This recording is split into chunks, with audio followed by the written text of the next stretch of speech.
el sentimiento constitucional de la ciudadanía, el hecho de ejercer una ciudadanía o de poseer una ciudadanía, el hecho de tener la facultad, la potestad, el derecho de ejercer un voto, es casi tan importante como el tener un arma en una guerra.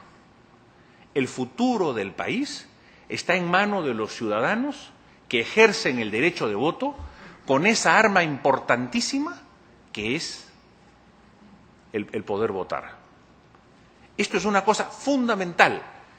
Si alguna democracia, por ejemplo, Inglaterra u otros países, se precian de su legado histórico constitucional, es precisamente de eso, del sentimiento constitucional de ciudadanía y del poder ejercer el derecho de voto. Ejercer el derecho de voto es tener el honor de participar en la vida y en las decisiones de un país. De manera que esto es un tema que quizás las autoridades electorales y los mismos políticos deberíamos dejar entender a la ciudadanía en términos generales. Las Fuerzas Armadas siempre han tenido una preocupación por el país y, desde luego, las fuerzas policiales en temas de orden interno, y quizás ellos en muchos momentos han estado más cerca a los estados de tumultos que se han generado a raíz de la ruptura del orden público. Esto que ha dicho el doctor Obando de convertir a las Fuerzas Armadas y policiales en elemento funcional del sistema democrático, creo que es importantísimo. Creo que nosotros, los peruanos y en general, creo que en todo el mundo, no podemos negar esto que acabo de decir, que las Fuerzas Armadas y policiales siempre han tenido una preocupación por los problemas del país, que esa preocupación en algunas circunstancias los haya llevado a interrumpir sistemas democráticos, creo que ha sido por la exacerbación en los hechos políticos acontecidos y quizás por la necesidad de haber sentido en algunos momentos el requerimiento de intervenir. Creo que ese es un tema que debería examinarse con perspectiva histórica, con perspectiva política, y deberíamos todos tratar de hablar sin temores y de revisar el pasado reciente y el pasado no reciente, para sacar conclusiones y entender que el futuro del país solo puede ser construido dentro de una institucionalidad nacional de civiles y militares. Por eso digo que no puede haber divorcio entre Fuerzas Armadas, fuerzas policiales y ciudadanos no militares. Quizás solamente me voy a referir, porque me avisan que tengo un minuto, a el cuidado que debemos tener todos en el radicalismo de las propuestas. Un país se construye día a día, pero también se construye año a año y década a década. La suma de esfuerzos que un país realiza finalmente coronan un éxito que se construye en 15, 20 o 25 años. No hay países que hayan alcanzado un estado de bienestar antes que esa acumulación de procesos permanentes, coherentes y perseverantes en ese lapso de tiempo. Solamente dejo este mensaje para entender que las propuestas de cambio radical solo nos llevan a perturbar el desarrollo emprendido y la apertura hacia la globalización, que es la única fuente de garantía para el desarrollo económico del país. Muchas gracias.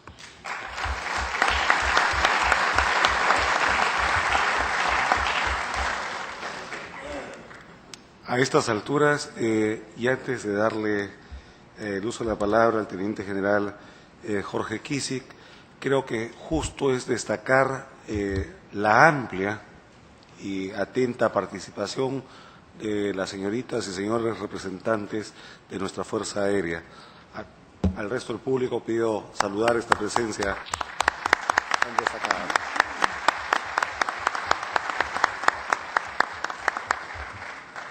Su turno. Muchas gracias. Bueno, hay una amplitud de temas que han sido tocados por los panelistas, pero solamente en aras del tiempo me voy a referir puntualmente a, en primer lugar, en las relaciones cívico-militares. Yo concuerdo absolutamente en que las relaciones cívico-militares deben ser completas, deben complementarse. Y para esto creo que los militares debemos recibir a los civiles en nuestros cursos. Siempre he sido he sido director de la Escuela Superior de Guerra Aérea y he trabajado muchísimo con civiles. Y esto me ha permitido a mí conocer que los civiles sí quieren conocer a las Fuerzas Armadas y sí quieren participar y ayudar en el tema de las Fuerzas Armadas.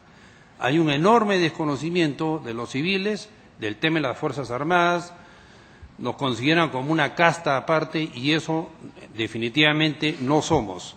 Simplemente tenemos una misión constitucional y nuestra misión constitucional nos obliga a tener la disciplina como meta fundamental y a cumplir órdenes. Y este es otro de los puntos que es importante tocar. Nosotros sí tenemos un código de ética en las Fuerzas Armadas y lo usamos permanentemente. Ahí sí yo no coincido con el doctor Obando en el tema de las órdenes. Un subalterno, por ningún motivo, debe discutir una orden de un superior o debe ponerse a analizar si la cumple o no la cumple. Las órdenes se cumplen, está dicho, sin dudas ni murmuraciones, y el responsable es el superior que las imparte. Si una orden es mal dada, el responsable es el superior.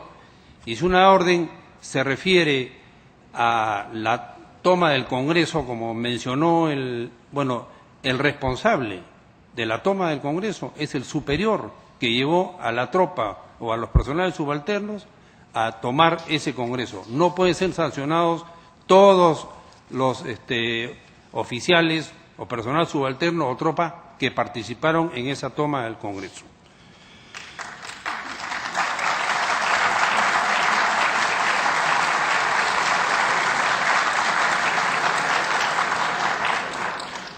Yo opino que el inferior está en condiciones de dar sugerencias al superior y el superior definirá si su orden sigue adelante o no sigue adelante. Pero en una guerra, señores, no podemos comenzar a analizar las órdenes de los superiores.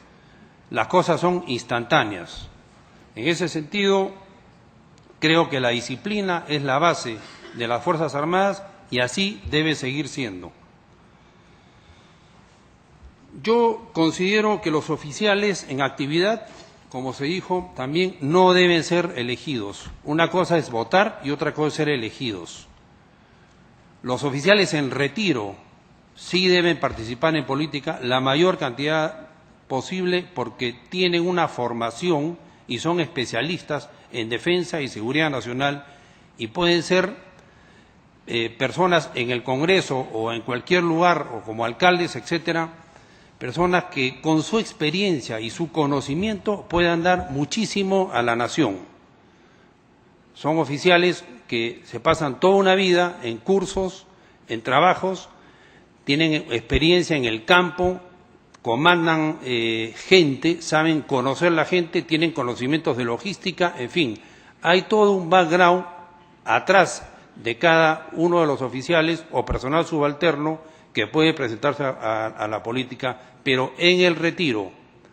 Nosotros no podemos permitir que un mayor, un comandante o un coronel en actividad se presente a ser elegido como congresista y comience, para ganarse el voto de todos los personal subalterno o la tropa, comienza a romper y a quebrar la disciplina. Por lo tanto, yo estaría en desacuerdo con esa noción de que la gente, del personal en actividad de las Fuerzas Armadas pueda presentarse en elecciones políticas.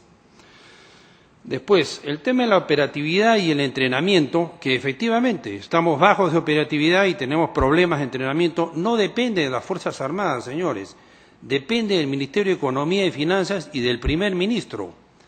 Nosotros teníamos un presupuesto en que en 1990 representaba el 14% del PBI y en el 2004 representó el 6.3% del PBI.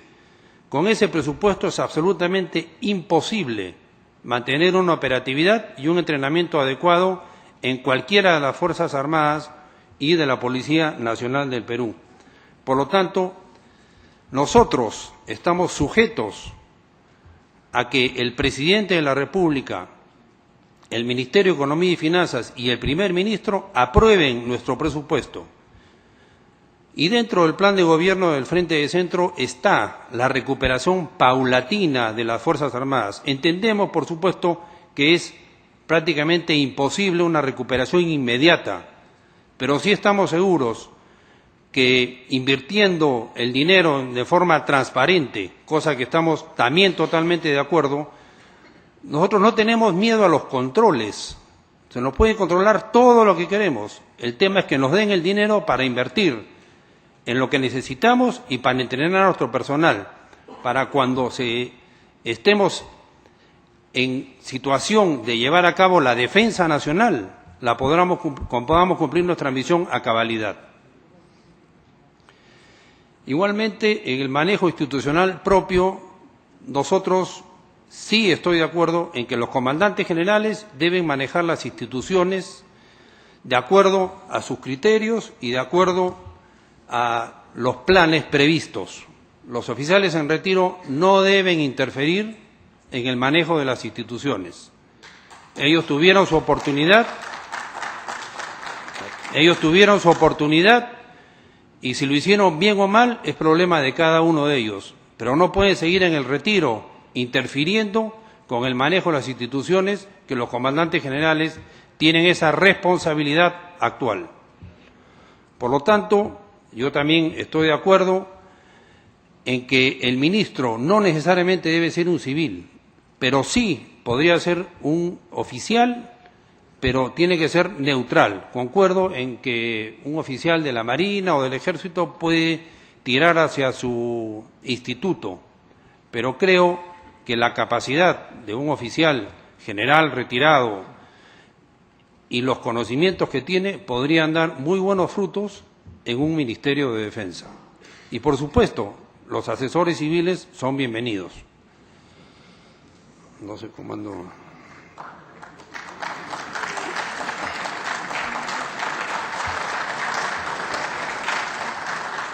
Un minuto. Terminando con el voto, que es nuestra razón de ser acá. El voto efectivamente no es compacto. Los familiares han votado siempre y no siempre han coincidido con el voto del militar. O sea, nosotros hemos sugerido, pero los votos son secretos. Y eso realmente yo no comparto la idea de que el voto militar puede compactamente irse hacia uno u otro candidato.